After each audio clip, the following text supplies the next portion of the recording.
Hello viewers, welcome back to Furman Universe. Honda தயாரிப்பிலேயே ஒரு பர்ஃபெக்டான ஸ்ட்ரீட் ஃபைட்டர் CB300R. நீங்கள் ஸ்ட்ரீட் ஃபைட்டர் தேடிட்டு இருக்கீங்கன்னா கண்டிப்பாக உங்களோட பக்கெட் லிஸ்ட்டை இந்த பைக்கும் இடம் பெற்றிருக்கும். அந்தளவுக்கு இந்த பைக்கோட டிசைன் ரொம்ப எலகண்ட்டான டிசைன். நான் தான் சிட்டி ரைடுக்கு அப்படின்னு ஒரு ஆப்டான ஸ்டாண்ட், ரொம்ப மஸ்குலரான look, at the same time ரொம்ப காம்பேக்டாக இருக்கிற பைக். இந்த மாதிரி இந்த பைக்கை வர்ணிக்கிறதுக்கு வார்த்தைகளையே கொஞ்சம் தேடி தான் ஆகணும். அந்த அளவுக்கு ஒரு அற்புதமான டிசைன் தான். இருந்துமே கூட இந்த அளவுக்கு ஒரு அழகான ஃபிகரை நம்ம ரொம்ப ரேராக தான் ரோட்டில் பார்க்க முடியும். அது ஏன் அப்படின்றத என் கூட சேர்ந்து நீங்களும் இந்த வீடியோ பாருங்கள். வித்தவுட் ஃபர்தர் டிலே வாங்க வீடியோக்குள்ளே போகலாம்.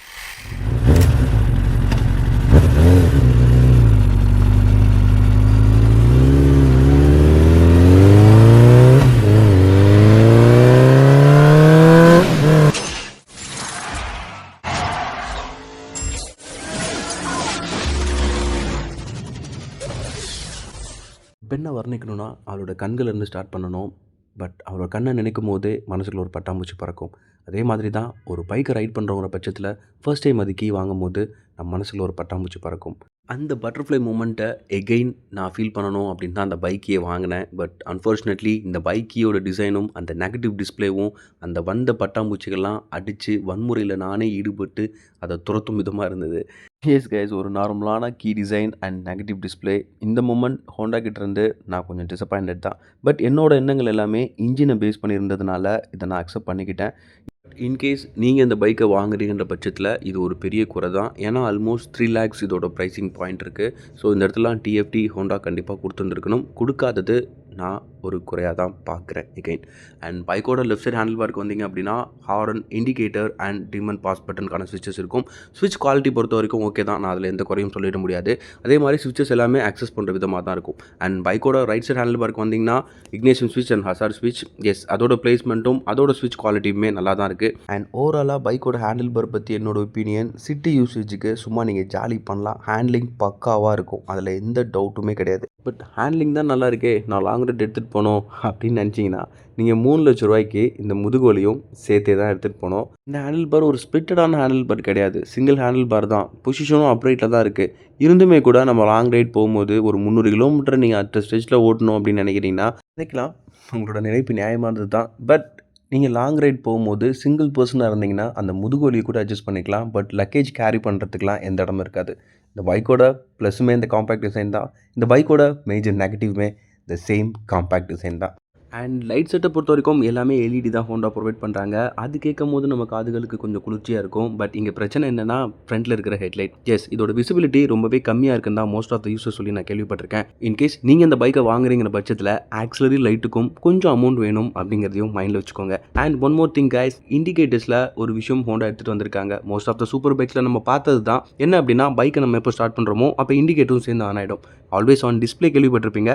ஆல்வேஸ் ஆன் இண்டிகேட்டர்ஸ் இந்த பைக்கில் இருக்குது. நீங்கள் எப்போ right and left indicator activate பண்ணுறீங்களோ அப்போ மட்டும்தான் அது பிளிங்க் ஆகும். அன்ஃபார்ச்சுனேட்லி அந்த மூமெண்ட் என்னால் கேப்சர் பண்ண முடியல, நம்ம கேமரா அதுக்கு சப்போர்ட் பண்ணலை. பட் இந்த பைக்கில் இப்படி ஒரு விஷயம் இருக்குங்கிறதையும் மைண்டில் வச்சுக்கோங்க. And engine, yes, beauty of the figure. இது ஒரு single cylinder liquid cool engine, BS6 4-stroke engine தான். Power 31 PS power at rate 9000 RPMலையும் 27.5 Nm டார்க் அட் ரேட் 7500 RPMலையும் ப்ரொடியூஸ் பண்ணுது. ஸோ இன்ஜின் பற்றி பேசும்போது அதோட சைலன்சர் நோட் கேளுங்க.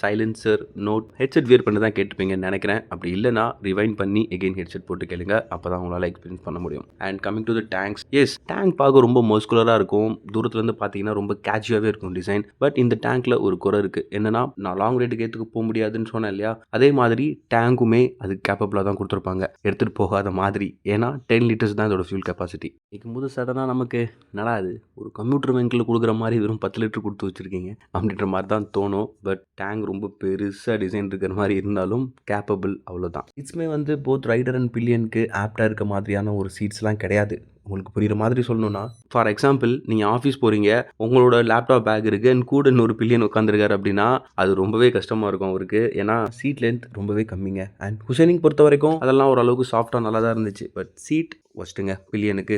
And coming to the suspension, ஃப்ரண்ட்டில் யூஎஸ்டி சஸ்பென்ஷன் தான் கொடுத்துருக்காங்க. ஸோ சஸ்பென்ஷன் பொறுத்த வரைக்கும் நல்லாவே இருக்கும். பட் என்னால் ஃபைண்ட் பண்ண முடியலன்ற பட்சத்தில் சொல்கிறேன், மேபி இது ஷோவாக இருக்கலாம். அண்ட் கேலிபர்ஸ் பொறுத்த வரைக்கும் நிசின் கேலிபர்ஸ் தான் எல்லா ஹோண்டா பைக்கில் நம்ம பார்த்தது. அண்ட் தென் டிஸ்க் டயாமீட்டர்ஸ் ஃப்ரண்ட்டில் 296 இருக்குது அண்ட் ரியரில் 220 இருக்குது டிஸ்க் டயாமீட்டர். டயர் செக்ஷன் பொறுத்த வரைக்கும் ஃப்ரண்ட்டில் 110, 70, 17 இன்ச்சஸ் டயர்ஸ் அண்ட் ரியரில் 150, 60, 17 இன்ச்சஸ். ஸோ போத் 17 இன்ச்சஸ் தான் ப்ரொவைட் பண்ணியிருக்காங்க. ரியரில் பார்க்கும்போது கொஞ்சம் பல்கியாக கொஞ்சம் என்ஹான்ஸ் பண்ணுற மாதிரி இருக்கும் ரியர் ப்ரொஃபைல். அண்ட் பைக்கில் சாரி கார்ட் பை ஸ்டாக்லேயே வந்துடும். பட் நம்ம வீட்டில் லேடிஸை கூட்டிகிட்டு போக முடியுமா அப்படின்னு கேட்டால் கண்டிப்பாக டவுட் தான். And coming to the horn, ஓரளவுக்கு டீசெண்டாக இருக்குது ஒரு சவுண்ட் குவாலிட்டி. என்னை பொறுத்த வரைக்கும் இது ஓகே அப்படின்னு தான் நினைக்கிறேன். நீங்கள் எப்படிங்கிறத இந்த ஹாரன் சவுண்ட் கேட்டுட்டு கமெண்ட் செக்ஷன் சொல்லுங்கள்.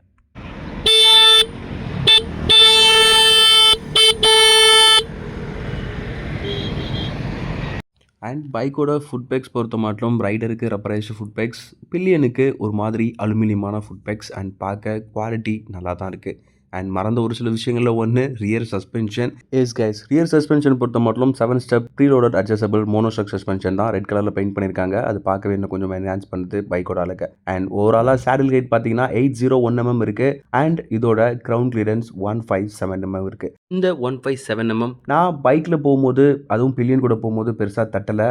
மேபி நம்ம எல்லா வீடியோலையும் சொல்கிற மாதிரி பேஸ்ட் ஆன் அவர் வெயிட் அது தட்டலாம். அண்ட் பிரேக் ஃபுல் ரிசர்வாயர் எல்லா பைக் மாதிரி இவங்களும் அடிபடுற விதமாக தான் வச்சுருக்காங்க. பொதுவாக ஒரு பைக்கோட பில்டு குவாலிட்டி பற்றி பேசுவோம். எஸ், ஒரு பொருள் தயாரிச்சிருந்தா தான் அதோட குவாலிட்டி பற்றி நம்ம பேசலாம். பட் இங்கே ஹோண்டாவில் சைட் டோர்ஸ் கிடையாது, டைலன் கிடையாது, அந்த சேஸ்லேயே 2 சீட்டும் உட்கார வச்சுருக்காங்க.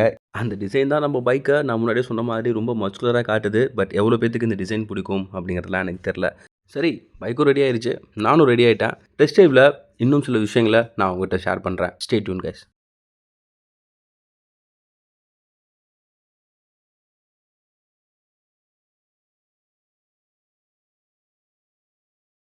ஸ்டார்ட் பண்ண உடனே ஃபர்ஸ்ட் என் மைண்டுக்குள்ளே ஃபிக்ஸ் ஆனது இதோட light weight. Yes, one of the lightest Honda bike. வெறும் 147 கிலோகிராம் தான் இதோட வெயிட். அதனால தான் மேபி ஹேண்ட்லிங்க்கு ரொம்பவே நல்லாயிருக்கும் என்னமோ.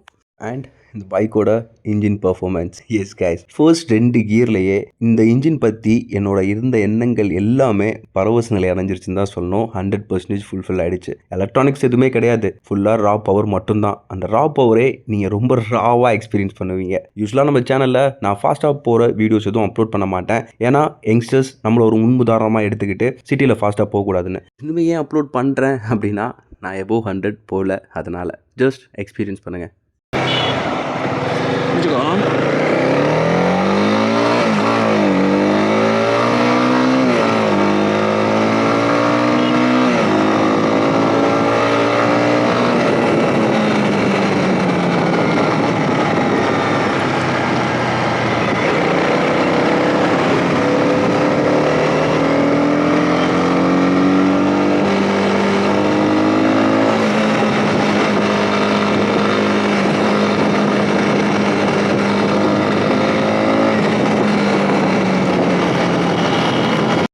கைஸ், ஹோப்ஃபுல்லி என்னோட சேர்ந்து இந்த ரைடை நீங்களும் ரொம்பவே என்ஜாய் பண்ணியிருப்பீங்கன்னு நினைக்கிறேன்.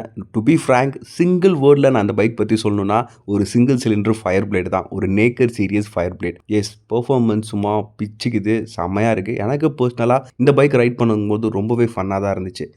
பட் ஃபன் மட்டும் போதுமா? நம்ம பைக்கை வாங்குறவங்க பட்சத்தில் ஒரு சில விஷயங்கள்லாம் நம்ம செக்லிஸ்ட்டில் இருக்கும். அந்த செக்லிஸ்ட்டில் இது நிறையவே மிஸ் ஆகும். என்னென்ன விஷயங்கள் கொஞ்சம் லிஸ்ட் பண்ணியிருக்கிறேன், அதை சொல்கிறேன். 3 லட்ச ரூபாய்க்கு உங்களுக்கு டிஎஃப்டி கிடைக்காது. எலக்ட்ரானிக்ஸ்னால் என்னென்னு தான் கேட்பாங்க ஹோண்டா 300R மட்டும். எலக்ட்ரானிக்ஸ் பற்றி பேசும்போது எந்த ரைடிங் மோடும் கிடையாது, எந்த பிரேக்கிங் மோடும் கிடையாது, ஏபிஎஸ் ஆன் அண்ட் ஆஃப் அந்த மாதிரி. அண்ட் மைலேஜுமே 30+ வருன்ற மாதிரி ஷோரூம் தரப்பில் சொல்கிறாங்க. பட் யூசர்லாம் சொன்ன வரைக்கும் 25+ தான். மோஸ்ட் ப்ராபப்ளி எனக்கும் அதுதான் தோணுது, அவ்வளோதான் வரும் அப்படின்னு. அண்ட் நீங்கள் ரைட் பண்ணிங்கனாலும் ஒரு விஷயத்த மைண்டில் வச்சுட்டு தான் அந்த பைக் ரைட் பண்ணணும். ஏன்னா பிரேக்கிங்க்கு நான் 60 to 70% தான் இருக்குதுன்னு சொல்லுவேன். அந்த power to body ratio maybe எங்கேயோ எனக்கு மிஸ் ஆகிறது மாதிரி இருக்குது. பவர் அதிகமாக இருக்குங்கிறதுல நான் கான்ஃபிடென்ட்டாக சொல்ல முடியும். பட் பிரேக்கிங் பர்ஃபெக்டாக இருக்குது அப்படின்னு என்னால் சொல்லிட முடியாது, நான் ரைட் பண்ண வரைக்கும். இன்கேஸ் நீங்கள் இந்த பைக்கை ரைட் பண்ணியிருந்தீங்கன்னா இதோட பிரேக்கிங் எப்படி இருக்குது அப்படிங்கிறத கமெண்ட் செக்ஷனில் சொல்லுங்கள். நம்ம வியூவர்ஸும் இதை தெரிஞ்சுக்கிட்டோம். அண்ட் ஆஃப்டர் த ரைட் ரொம்ப குறைவான தூரத்திலேயே இன்ஜின் ஹீட்டும் என்னால் ஸ்லைட்டாக ஃபீல் பண்ண முடிஞ்சுது, ரொம்ப இல்லை. அண்ட் கைஸ், இன்னொரு விஷயம் என்னென்னா, இன்கேஸ் இந்த பைக்கை நீங்கள் இப்போ புக் பண்ணுறீங்கிற பட்சத்தில் ஒரு 6 months வெயிட் பண்ணுங்கள். ஏன்னா ஹோண்டா தரப்புலேருந்து ஒரு அப்டேட்டடான CB300 ரொம்ப விரைவிலே வரதா இருக்குது. 2025 மாடல். அதில் நம்ம மிஸ் பண்ண இந்த TFT ரைடிங் மோட்ஸ் இதெல்லாம் கொஞ்சம் ஆட் பண்ணலாம், வாய்ப்புகள் இருக்குது. அதனால் சொல்கிறேன். எதுவும் டவுட்ஸ் இருந்துச்சு அப்படின்னா ஷோரூமில் நீங்களே கூட காண்டாக்ட் பண்ணி அதை கன்ஃபார்ம் பண்ணிக்கோங்க. நம்ம வியூவர்ஸ்க்கு ஆல்ரெடி தெரிஞ்ச விஷயம் தான், பட் இருந்துமே சொல்கிறேன். நார்மல் ஹோண்டா ஷோரூமில் இந்த பைக் டெஸ்ட் ட்ரைவ் அவைலபிளாக இருக்காது, ஹோண்டா பிக் விங்கில் மட்டும்தான். ஸோ ஹோண்டா பிக் விங்கில் கேட்டு கன்ஃபார்ம் பண்ணிக்கோங்க. ஸோ கைஸ், இவ்வளோ தான் அந்த வீடியோ. நான் உங்களை ரொம்ப போர் அடிக்க விரும்பல. எப்போவும் வீடியோ முடிவில் சொல்கிறது தான், நீங்கள் பைக் ஸ்டண்ட் பண்ணுறதா இருந்தால் தயவுசெய்து உங்களோட ஸ்டண்ட்டை ரோட்டில் பண்ணாதீங்க. அண்ட் பைக் ரைட் பண்ணும்போது ஹெல்மெட் வேர் பண்ணுங்கள். கூட இருக்கவங்களையும் ஹெல்மெட் போட சொல்லுங்கள். கார் ட்ரைவ் பண்ணும் போதும் சீட் பெல்ட் போடுங்க. கூட இருக்கவங்களையும் சீட் பெல்ட் போட சொல்லுங்கள். நம்மளோட அடுத்த வீடியோ ஹீரோ X+ 210 தான் இருக்க போகுது. ஸோ அதில் உங்கள் அனைவரையும் சந்திக்கிறேன். அது வரைக்கும் உங்களிடம் விடைபெறுவது Arun Ravi Barman from permanent news.